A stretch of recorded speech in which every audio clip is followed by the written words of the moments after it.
Olá, tudo bem? Bem-vindo ao canal Viver de Renda. Se inscreva no canal, deixe seu like, compartilhe com os amigos. Nos acompanhe no Instagram, Viver de Renda Canal. Vamos começar esse vídeo falando sobre a economia americana. Olha, brilhou a economia dos Estados Unidos no ano que passou, viu? 2023. O PIB dos Estados Unidos cresceu 3,4% no quarto trimestre, né? Isso foi muito bom para os Estados Unidos e para o mundo. Muito bom para os Estados Unidos e para o mundo. Como diz Warren Buffett, nunca aposte contra a América. Nunca aposte contra a América. Você, se não investe nos Estados Unidos, precisa começar a pensar nisso, a investir nos Estados Unidos. Invista diretamente nos Estados Unidos. O nosso estudo, né, da seleção de empresas agora do mês de abril, que nós acabamos de divulgar, nós falamos um pouco sobre isso, sobre investir nos Estados Unidos. É preciso fazer isso, por uma série de razões. É a maior bolsa, é o maior mercado financeiro do mundo, é a maior economia do planeta, onde existe a maior credibilidade de bolsa de valores do planeta, as grandes empresas americanas, empresas que estão no mundo inteiro, entendeu? Então, há de se ter o pé nos Estados Unidos, certo? Então, se você não é assinante da seleção de empresas, venha assinar, me mande um e-mail, clovisfaleiro@uol.com.br, e seja assinante o mais rápido possível. Não procrastine mais, só quem perde é você. O PIB dos Estados Unidos cresceu 3,4% no quarto trimestre do ano que passou. Foi a terceira e última estimativa do Departamento de Comércio do país após as revisões finais. O resultado ficou acima da estimativa anterior, que era de 3,2%, e acima também da previsão dos analistas de mercado, que projetavam 3,3%. A leitura mostra a significativa desaceleração da economia americana em relação ao terceiro TRI, quando tinha tido uma expansão de 4,9% no terceiro TRI. Em todo o ano, o PIB americano mostrou crescimento de 2,5% em 23. Lembrando que o Brasil cresceu 2,9%, né? E em 2022, os Estados Unidos tinha crescido 1,9% em 2022, certo? O Departamento de Comércio informou que o índice de preços de gastos com consumo, o PCE, subiu uma taxa anualizada de 1,8% no quarto trimestre, perdendo força depois de avançar 2,6% no terceiro TRI. Já o núcleo do PCE, que desconsidera preços de alimentos e energia, aumentou 2% entre outubro e dezembro. No cálculo anterior, os ganhos anuais do PCE e de seu núcleo no quarto TRI haviam sido estimados em 1,8% e 2,1%. O que mostra aí que a inflação está, vamos dizer assim, em queda, a inflação está em queda, e próxima da meta, que é 2%. Próxima da meta, que é 2%. E que o presidente do Federal Reserve disse que vai cortar os juros muito antes de chegar à meta. O que será muito antes, pelo amor de Deus? 2,1%? 2,2%? Eu entendo que estamos próximos dessa queda dos juros. Eles têm reunião lá em maio e em junho. Eu trabalho com a queda a primeira queda, o primeiro corte no mês de maio. Pode não acontecer isso em junho, mas não acredito que passe para o segundo semestre de forma alguma. Então, essa é uma expectativa. E por que isso é importante, Clóvis? Porque isso vai destravar o investimento do estrangeiro no Brasil. E não precisa que aconteça o corte, basta o estrangeiro saber que vai acontecer, basta isso. Não precisa ter o corte propriamente dito, certo? Olha, falei no vídeo anterior, mas vamos aqui destacar mais esse assunto, né? Que foi o balanço da Oi, né? Olha o que foi dito aqui. A Oi reduziu o prejuízo no quarto trimestre em 97,2% e propôs um novo grupamento de ações. A Oi, em recuperação judicial, registrou prejuízo líquido de 486 milhões no quarto TRI, uma redução de 97,2% sobre a perda de 17 bilhões no mesmo trimestre de 2022. O lucro antes de juros, imposto de depreciação e amortização de rotina ficou negativo em 114 milhões no quarto TRI, resultado positivo de 345 milhões em 2022. Já a margem EBITDA ajustada ficou em menos 5% entre outubro e dezembro, uma retração de 18% frente à margem do quarto TRI de 22.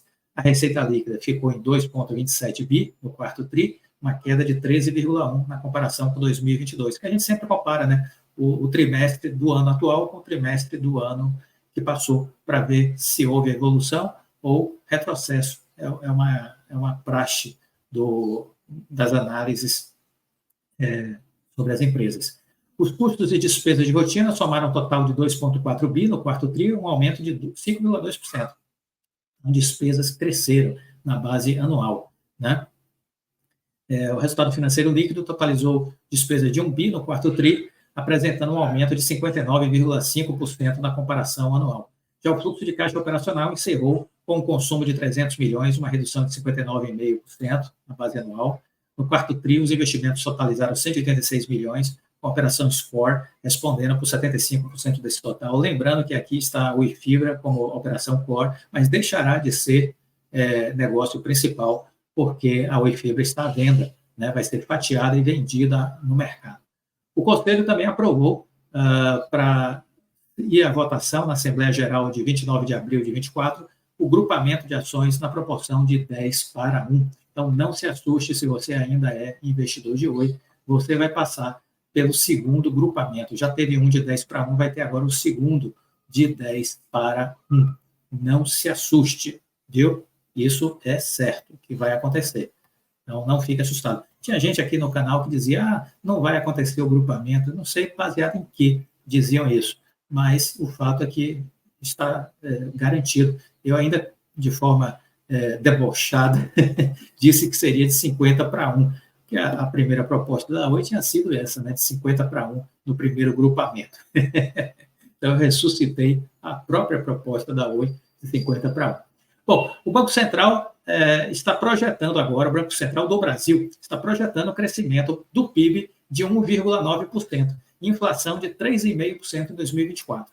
Ora, se a inflação vai ser 3,5%, nós temos amplo espaço de queda da Selic e podemos dizer, sem susto, de que a Selic pode estar em 8% ao final deste ano. E no ano que vem, marchar para 6,5%, 7%, certo? Porque se a inflação é 3,5%, se você colocar aí um juros real de 3%, que seria qualquer coisa razoável para pessoas inteligentes, nós estaremos falando aí de uma taxa de juros de 6,5%, estourando 7%. Acima disso, é coisa de gente burra, é coisa de gente estúpida. Sim, porque é estupidez. Porque manter os juros elevados gera prejuízos para o governo federal, para os governos dos estados, dos municípios, para a população, para as empresas. Então, é um desserviço praticado pela turma do Banco Central. Eu não acredito que a turma de Bob Rousseff vai voltar a errar, porque já erraram bastante quando demoraram de cortar os juros aqui. Mas depois acertaram. E espero que continue acertando, que não emburreçam. E aí o Banco Central aumentou suas previsões de 1,7 para 1,9 de expectativa de crescimento do PIB este ano. Olha, está pouco ainda, viu? Eu trabalho com 3%. 3%. E Luiz Stuberger, que é um grande investidor aqui do Brasil, que é um cara que tem um perfil conservador, já disse que, no mínimo, cresce 2,5% o PIB, no mínimo, e que será razoável crescer mais de 2,5%. Então, se o Stuberger, que é conservador, está dizendo isso, eu fico muito feliz, porque desde o ano passado eu digo que a previsão minha de crescimento, o cenário que eu trabalho para o crescimento do PIB deste ano é 3%, quando todo mundo dizia que era 1,5%. Você lembra disso? Acompanhou esses vídeos que eu falei sobre isso? Deixa aqui seu comentário, dando seu testemunho, por favor. Então, inflação, perspectiva aí de 3,5% ao final do ano, e isso é o que saiu agora nos últimos dados divulgados pelo Banco Central, certo? Isso é bom, é uma excelente notícia.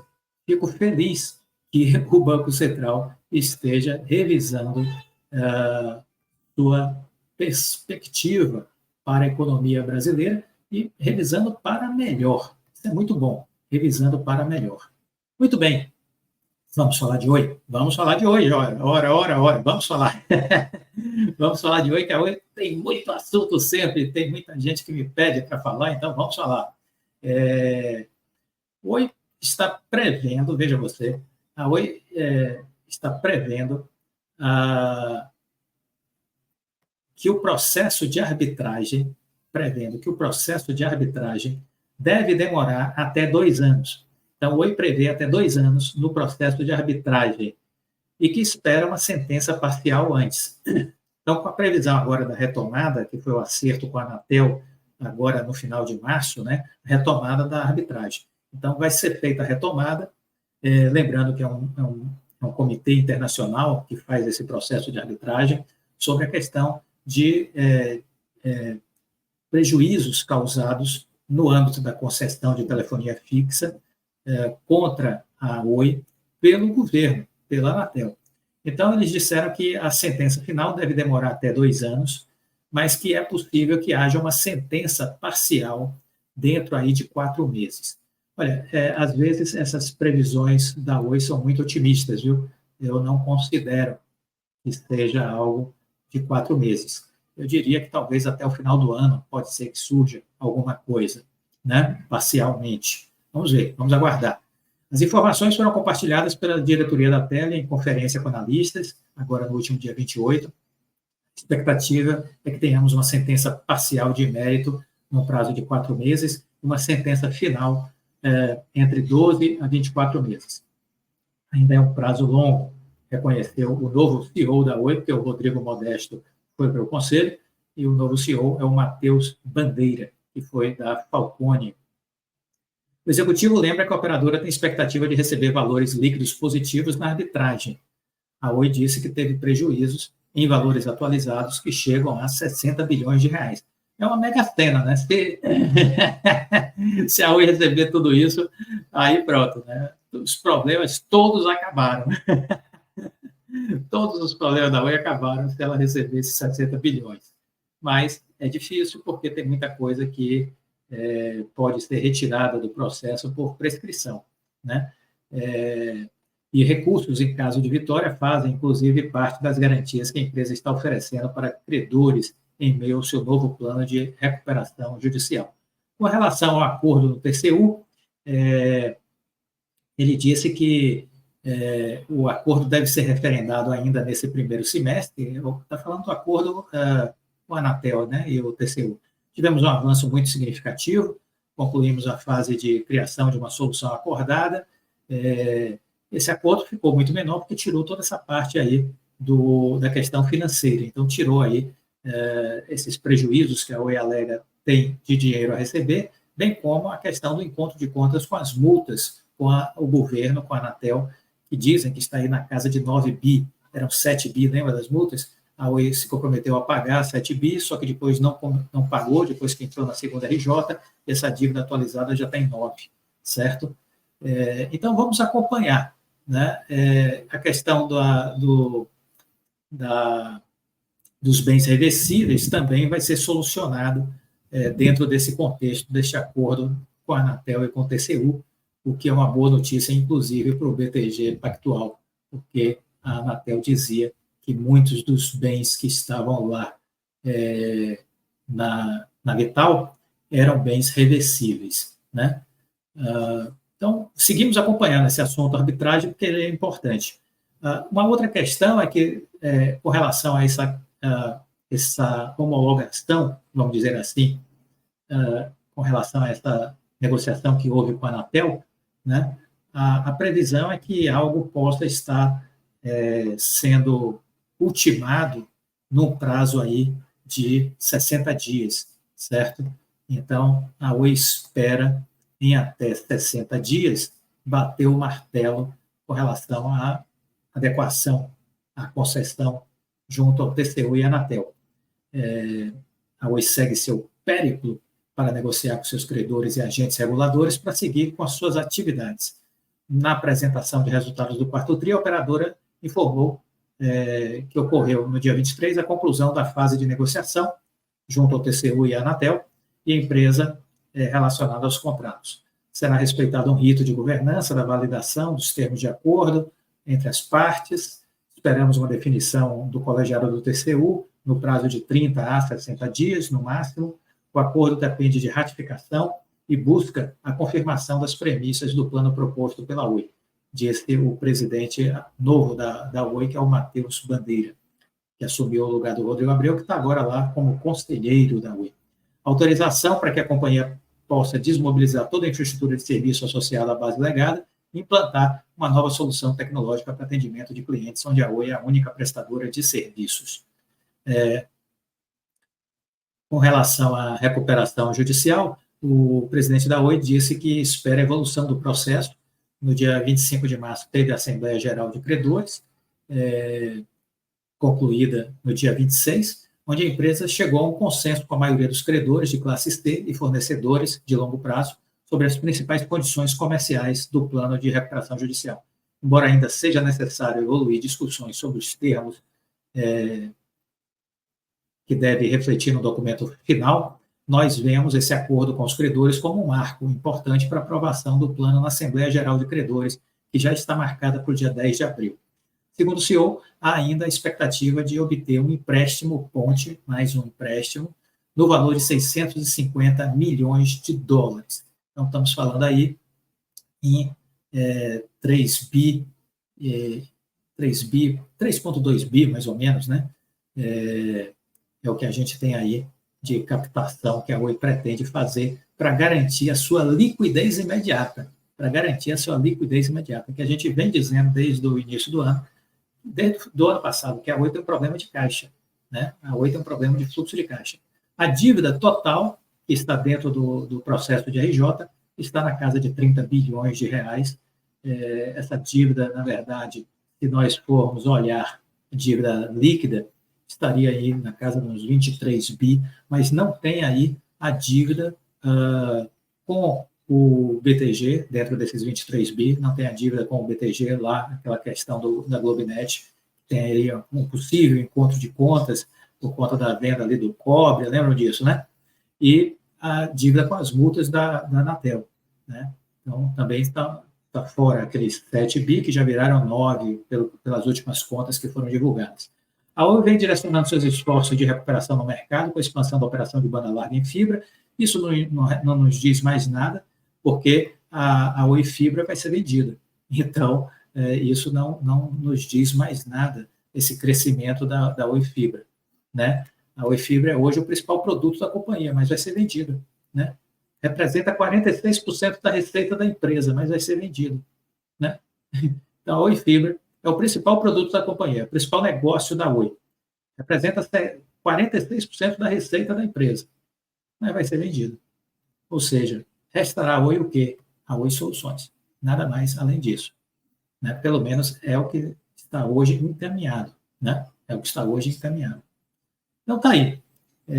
As ações da Oi caíram, foram aí para casa de 0,66, logo após a divulgação do resultado.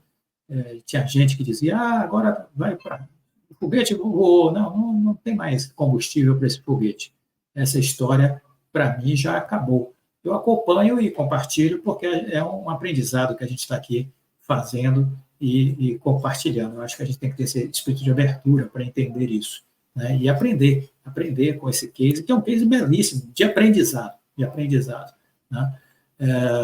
Bom, se você quer assinar a seleção de empresas, e agora em maio a gente vai fazer um estudo enorme sobre o Magazine Luiza, me mande um e-mail, clodiosoaleira@uol.com.br. Se você quer fazer parte da nossa mentoria, ter um encontro comigo toda semana, me mande um e-mail também para fazer parte da nossa mentoria.